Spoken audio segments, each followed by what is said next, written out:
Jalalkhali church, এই church বিরাট area নিয়ে, Catholic church Jalalkhali, মা মেরি।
দেখুন, স্টেশনের কাছেই Jalalkhali church.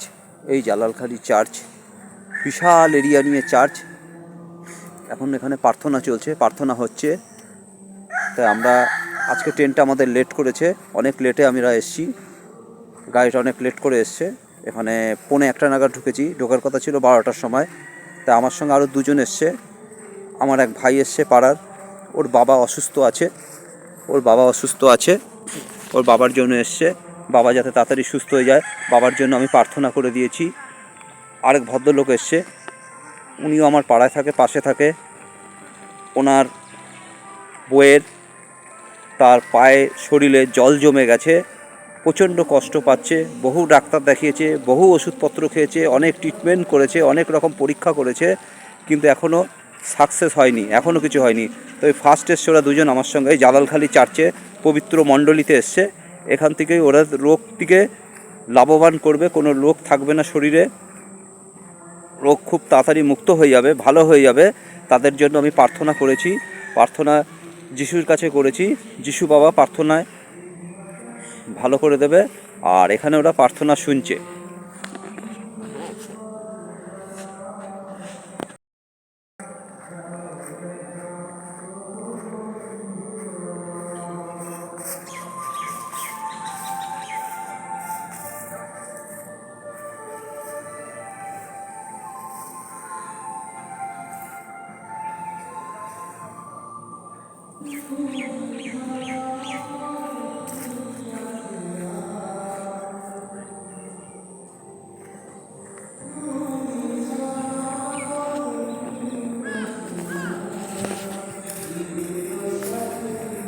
Hallelujah, hallelujah, hallelujah.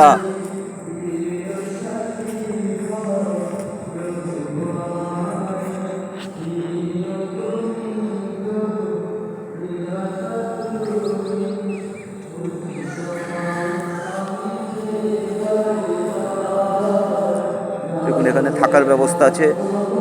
যারা এখানে দূর থেকে আসে তারা এখানে থাকে খুব কম খরচায়, খাওয়া থাকা খুব কম খরচায়। এখানে শুক্রবার দিন নাইট প্রার্থনা হয়। অনেক অনেক লোকের প্রবলেম নিয়ে এখানে আসে। এখানে সাক্ষ্য দেওয়া হয়, সাক্ষ্য প্রচুর প্রচুর মানুষ সাক্ষ্য দেয়, যিশুর সন্তানরা সাক্ষ্য দেয়। সাক্ষ্য দিয়ে যারা মুক্ত লাভ করেছে, লাভবান হয়েছে, তারা প্রত্যেকটা রোগের থেকে মুক্ত পেয়েছে। যারা পারিবারিক অশান্তি, সে ভালো হয়েছে, পারিবারিক অশান্তি ভালো হয়েছে। এবং